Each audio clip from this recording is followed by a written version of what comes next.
is that you? He's the butt screamer. I got it. Okay, wow. I was slow on that one. Oh, I didn't get it either. God damn it, Casual, you fooled me. You fooled me with your cleverness. Fueled journey into movies about asses. Well, see, if I were a studio executive, I had just like money to burn, like I hated the company, I wanted to get fired or something. I would come up with I'd come up with the most ridiculous idea for a movie I could possibly come up with, and then put lots of like scenes in there that have big sets and stuff. Like one scene in the Benjamin Button. You'd write Benjamin Button, right? Except with a worse concept.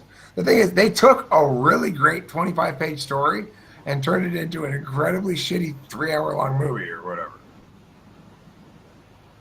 Was it a story?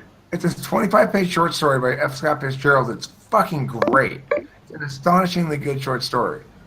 The movie has nothing to do with the story at all, except for the concept that the guy goes backwards in time, like gets younger as he gets older. Which is a stupid concept. Well, it is in the movie, but it's not in the book. In the story, it's fucking hilarious. That concept isn't any different. It's a concept, so it doesn't matter what medium you are communicating the same concept in.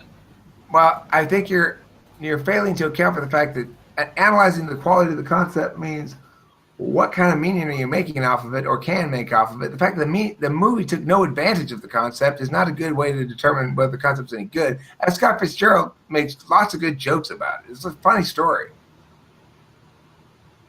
Okay. It's presented, it's lighthearted. It's presented like a comedy, whereas the movie is like this serious fucking 3-hour epic history thing.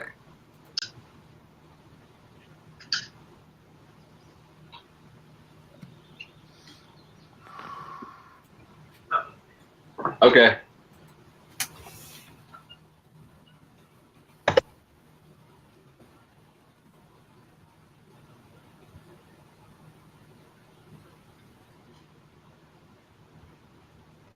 I wish there were a way to read short stories faster, or books or something. Like, it shouldn't take that long to read a book. I don't have the patience to sit there and read a book. Or I do, but I don't. I'm afraid to get started on it because if I start reading like a novel and I get into it, well, then I'm reading that novel till it's done. Whatever else I got going on today, I got 3 more hours of reading. So, fuck it. I'm finishing this shit. If I like the book, I usually finish it in at most one additional sitting besides the one that I started it. I do it in big chunks. Only way to do it. Kato! Fucking Kato! Man, if I can kick your ass, Kato, I don't like that, dude. That's some do you preschool do? shit there.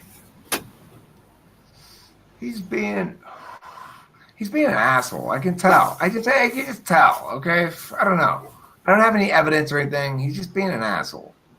You didn't like that. You said you told him to not do that about something that he didn't do.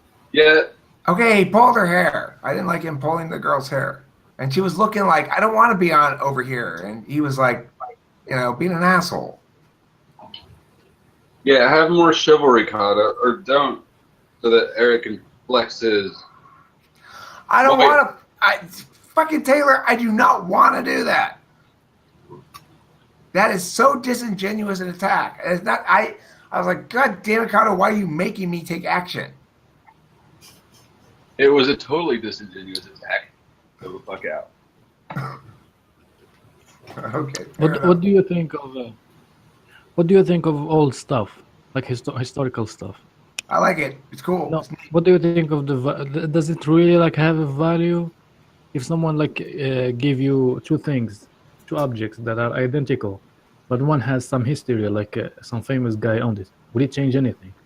That no, but if it were from like 1950, it was like a 1950s election button for a jacket or something versus a 2017 button for a jacket, then I definitely want the old one because it's rarer and more interesting and not something commonplace to my life.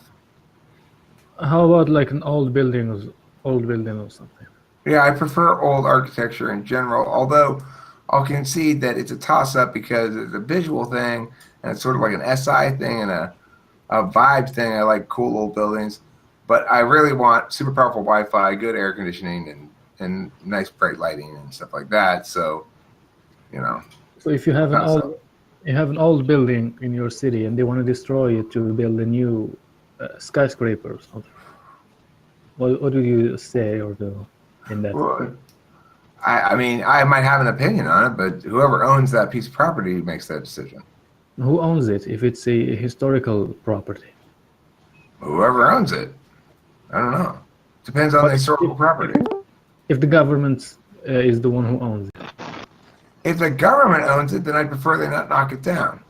But you are the one who pay the taxes. I know.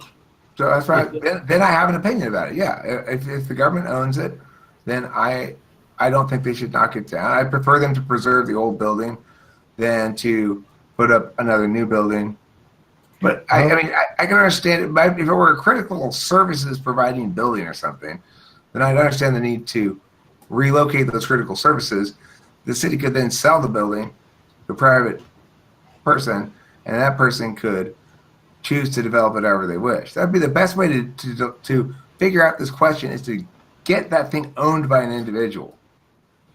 And if that individual wants to destroy it? Well, then that's appropriate because he owns it. Yeah, but so you have no attachment to historical stuff then? I do, but it's not up to me what happens to shit I don't own. Yeah, because some people are like, no, don't destroy that. It was something like this or that, and they start protesting or something. Like, how would you explain that? They're thugs who don't understand property rights. You mean they are? If I don't, I prefer thugs. is that what you're Because saying? I prefer thugs because all of their positions advocate violence for no reason. Protesting isn't violence, is it? What are they protesting to have happen? They're protesting against something to happen, not to happen. Against what? Destroying an historical building, something from Babylon era or something. Okay, well, we don't have anything that old over here. That's maybe a different question. Okay, that's maybe a different question. If you're talking about shit that's like ancient ruins, then I don't know. I don't even want to get into the complications of that. But like in LA, there might be a building from the 1920s or something. People standing out there protesting it, saying, "Stop this demo! Stop this demo!" Who are they calling upon to stop the demo? The government. But what does that mean? They're saying, use violence against this property owner. Use violence against this property owner for no reason. They're violent thugs. So what's your opinion on the Save the Rainforest thing? Who owns the rainforest? I mean, as far as I know, the country of Brazil owns most of that rainforest. I understand people's concerns about wanting not to chop down the rainforest.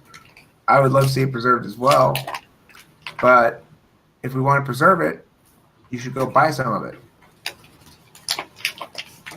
What if Brazil doesn't want to sell it? Just said, no, I don't want your money, I'm just going to burn the shit out of it. And they do that. Well, then you have to make a decision as to whether their violation of collective rights via environmental crime, it justifies invasion and conquest. But what about places where there live people who doesn't even know the concept of owning land? They still exist. Well, ownership is only necessary when there are disputes. If you have a culture or a society that is dispute-free, you don't need to determine ownership. If you have a culture that has disputes at all, then they do have the concept of ownership, even if they don't own land. Yeah, but it's okay for them to just go chop down their area because it's within a country that does that. Okay, so then if the country says this public land is available for everybody to chop down as they see fit, then they're legal. But I mean, do I disapprove of the country's policies? Yeah. If the country is simply not enforcing existing protections, do I disapprove of their failure to enforce? Yeah. If they have no such protections, do I think we should just chop it all down? Well, no, but there's not any need to either. Their farmers are going over there and building new farms in what used to be Amazon rainforest. Okay, well, I guess the question is, how many farms? What's the likely scope of that? And can we really sit elsewhere and say, you people down there need to suffer more so those trees still stay standing up right there, this little chunk of them. When we break down at an individual level, this guy just kind of got this little chunk of them. How are they suffering by leaving? Hold on. Hey, T-Funk, what's going on? Hey, Eric, how's it going? Pretty good. What's that? I said pretty good. I'm on GTM right now. Oh, sorry, I'm just at work on a break. I just figured I'd call you and say hi. I haven't spoken to you in a while. Yeah, it's been a while. Wanted to check in, make sure everything was going good. Everything's good. Is it about time for me to pay you again? Soon. Okay, I'll probably pay you today or tomorrow then. I'll pay you today. I'll pay you today, tomorrow, or Thursday. Okay, no rush. Okay, cool. You're not late. All right, cool. Thank you for reminding I got me. a new lady in my life. You do? What's her name? Yeah. What? What's her name? Allie. Is her last name Vagina Haver? No, because she's trans like me and she doesn't have a vagina. I see. Interesting. So,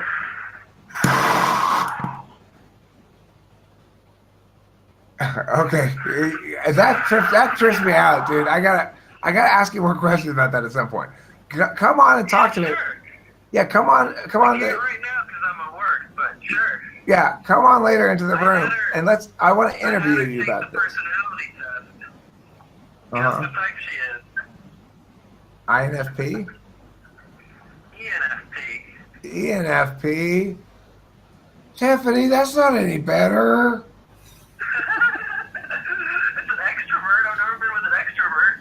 Okay, just don't expect any sort of logical consistency. It's TI polar. We've been communicating really well, better than I've communicated with a lot of people. Yeah, I know. It's Really easy. easy to They're talk. easy to talk to, aren't they? Super easy to talk to. Like, it was crazy. I've never talked so easily and openly with someone like right away. Well, that's great, Tiffany. And I hope you guys are very happy together. And I don't mean to be dissing anything you got going on, but I got to tell you the story about an ENFP that I have, which is I went on a date with the ENFP last night. She and I had a great conversation the whole time, except for about 3 minutes of it, we were yelling at each other because she was so fucking wrong and so fucking stupid. So, Well, this one's not stupid. okay, fine. Well, I mean, she wasn't stupid either. She sounded smart. She was intuitive and everything. But, you know, what boils down to is when you start going like, yeah, but you just said blah, and now you said blah. They don't like that at all. Well, you know, all types have their pros and cons in regards to other types in relationships. I don't think anything's perfect. True. Come later. Let's talk about it in detail. I got to go. Hey, Tiffany, I got to go right now because I'm in the middle of a conversation. But come on and talk to us about it in the room, and I'd love to interview you about it, and it'd be cool. Okay, well, I got another date with her tonight, so maybe I'll come on after that tonight. All right, cool. Wait. All right. Bye-bye. So what was the question, Susie, that I wanted to answer when I answered the phone for Tiffany? I wouldn't answer it for anybody else, but him, I feel like I got to answer because he's important. Otherwise, we all fail. Something about chopping down rainforest, and you mean that they will have lesser lives or Oh, something? the suffering. Right. Yeah. Well, I mean, it presumably they have a need to have land to farm. Now, you could say, well, no, they're just being greedy. They're getting more and more farmland when they should just You can't. You don't need that much. But